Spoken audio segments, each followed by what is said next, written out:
Hi everyone. So the Online Chess Olympiad 2020 just has ended yesterday and India won the gold medal jointly with Team Russia because a global internet outage interrupted 3 games on round 2 and FIDE had no choice except declaring both the teams playing in the finals as winners.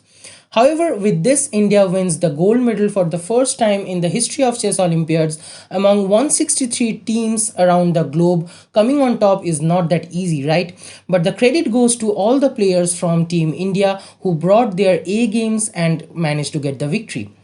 After this glorious win, it's kind of mandatory to look at some of the notable games from the tournament, isn't it? So in this video, we're gonna look at a game from semifinals. We all know that the semifinals against Poland went absolutely crazy, where India was badly defeated by Poland with 4-2 on round 1. On round 2, when it seemed like the chances are just slipping away, Team India did an amazing comeback and defeated Poland with 4.5, 1.5. In all the top boards, including Anand, Vidit, Humpy, and Harika, defeated their opponents, and the game went into Armageddon, where Humpy Koneru outplayed her opponent Monica Sochko with ease and got the victory for Team India. We're going to look at some of the games from the semifinals only. Today in this video, we're going to look at the game played by Vidit Gujrathi, the captain cool of Team India, against Grzegorz Gajewski from round 2, board 2. Grzegorz Gajewski, the Polish grandmaster, was an advisor of Vishwanathan Anand before many important tournaments, so defeating him is not going to be easy, right? But let us see how Vidit managed to outplay him.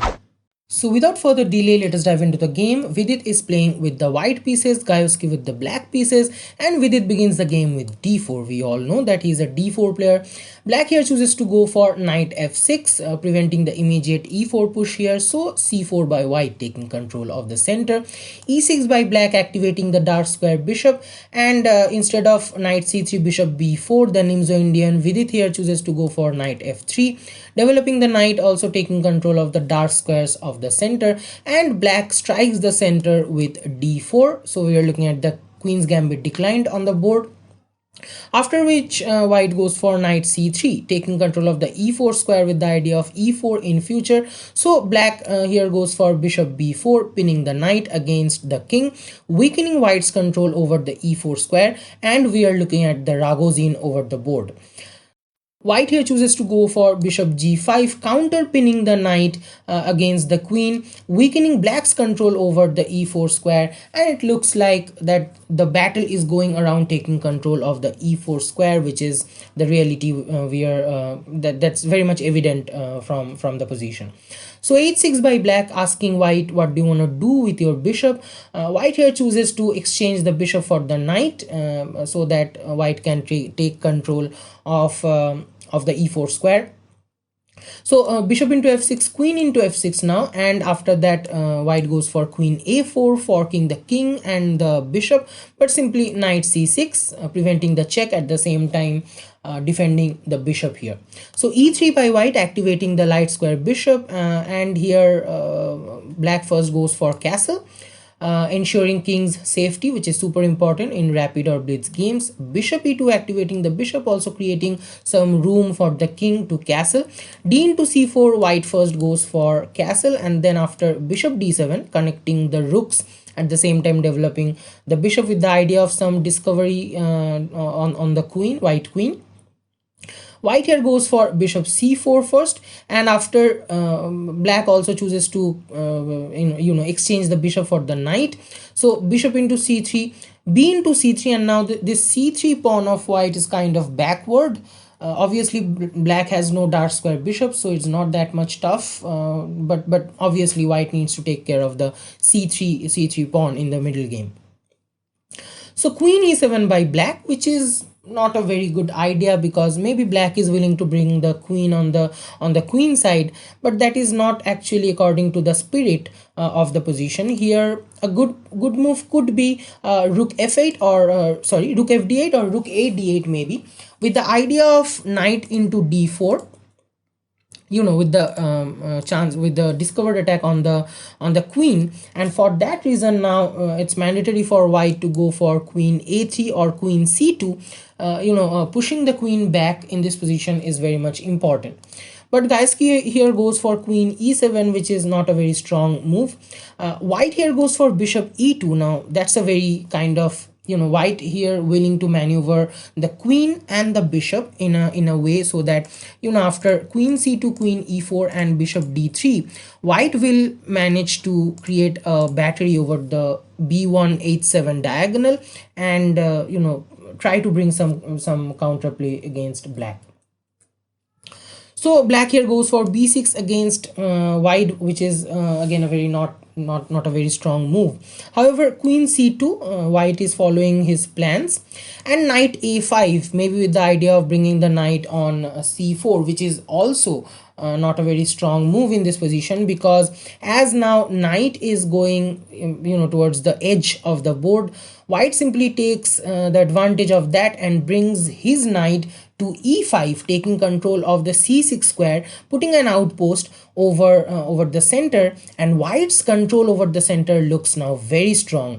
Obviously black has a semi-open file, the d file, but it's not that much effective. White is now gonna put his queen on the e4 square, which is not a very good thing for black. Black is now suffering from a loss. Is effectively black is down by one piece. However, black here goes for his own counterplay, rook fd8, taking control of the semi-open d file, which is also could be done beforehand. Now it's quite late. However, white goes for queen e4 now, taking control of the c6 square.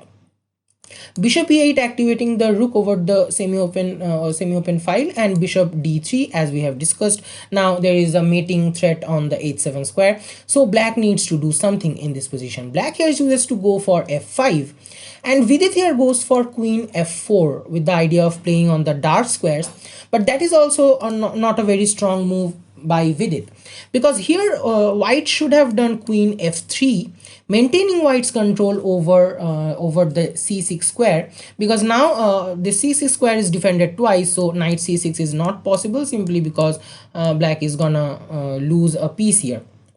So in this position, queen f3, white maintains the control over the c6 square, and after suppose queen d6, bringing the queen into the game, white could simply go for e4, or more precisely g4, with the idea of pawn break over the king side, and then after king h1 and rook g1, white could simply put a lot of pressure on the black's king. That could be better, but in this position Vidit goes for queen f4 with the idea of playing on the dark squares, which is not a very strong choice for white, because just after getting the chance, black immediately goes for knight c6, bringing the knight into the game. Now this knight is not looking very much strong, because black is gonna exchange the knights, and black will simply gain the control over the board, and the position is kind of equal here.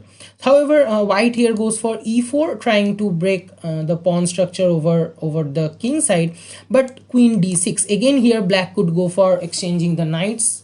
Queen d6 is not bad, but exchanging the knights could be better. However, rook a d8, black here goes for g5, pushing the queen away. So queen f3 now, with the idea of bringing the queen to h5 or h3 sometimes, and now black here chooses to go for exchanging the knights and get rid of this outpost over the center. So knight into e5, d into e5, queen into e5, now winning the pawn, but that's not much of a problem, because white here goes for e into f5. Again in this position, bishop c4 could be a much better choice. However, e into f5 and bishop into f5, winning back the pawn here. And here black could have a very great move. I mean, that's simply better for black. You can argue that's kind of winning also, because black here could go for rook into d1. Now what is the idea? After rook into d1, rook d8, obviously white cannot capture this rook, because queen e1 is a checkmate, a back rank mate, because white's back rank is weak. So after rook d8, white could go for bishop d3, defending the rook here, and black could simply bring the bishop on f7, attacking the a2 square and a2 pawn, and here black could stop white's play over the board, but here again black goes for bishop f7 immediately, which is also not a very great choice by black in this position, because white simply goes for bishop b1 defending the a2 pawn. And now white could simply do a rook lift, also bring the rook and do a rook lift, and bring the pieces over the king side and attack the king. So king g7 now, with the idea of defending the h6 pawn, and now the position is not looking very good for black, because this rook is kind of fixed in this position, because otherwise this rook will be attacked by the queen. So here Vidit needs to bring the pieces on the king side, and the game is gonna be over soon. So rook d e1 attacking the queen here, first pushing the queen away. So queen f6 with the idea of exchanging the queens, but why in this position Vidit is gonna exchange the queens? So queen g3 now attacking the c7 pawns, queen d6 by black, defending the pawn here, and simply f4, breaking the pawn structure with the idea of pawn break on the king side. Obviously black cannot capture this pawn because the pawn is pinned, so black here goes for bishop c4 attacking the rook here, simply rook f3, nothing to worry about. Now rook is gonna come on e3, and this double rook is gonna dominate over the e file.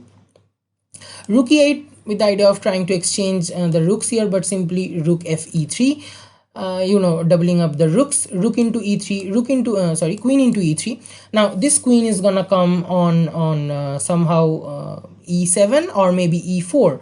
There is a bishop, there is a rook, and wherever the queen goes, it's gonna be a battery for white. So it's simply winning, nothing can be done. Also after queen e4, this rook will be under attack, and there is no counter play for black, even not a chance to create any threat here. However, black here goes for g into f4, white simply ignores the pawn capture and goes for queen e4. Now there is a mating threat on h7, but at the same time this rook is under attack. Black cannot defend both the threats at the same time. There is a mating threat, there is a threat of capturing the rook. Black could try to defend one at a time. So black first goes for queen c5 check, but simply king h1, and after that black goes for bishop d5 defending the rook. But now white has a mating pattern, so I would urge you to pause the video right here and try to find the mating pattern for white here and help with it winning the game. Yeah, it starts with queen g6 check. Now there are 100 of ways to checkmate black's king here. I'm gonna show you a few of them, maybe 2 or 3 of them, but there are other ways to checkmate black's king also. However, so if king h8, it's simple checkmate with queen h7 checkmate. So black here chooses to go for king f8, but simply after that queen h6 check, king f7, bishop g6 check, king g8, queen h7 check, king f8, queen h8 check, bishop comes in middle, bishop g8, and then queen h6 is checkmate, and Vidit simply wins the game. There are other ways to continue the line also. After queen g6 check, suppose queen f8, and after queen into h6 check, suppose here black could go for king g8, bishop h7 check, and the pattern is kind of similar. So after bishop g6 check, king g8, and the same thing we are gonna see that we have seen in the previous pattern. So queen h6 is checkmate. Also after queen h6 check, king f7. Suppose after bishop g6 check, black goes for king f6, bringing the king closer to the queen and then the bishop.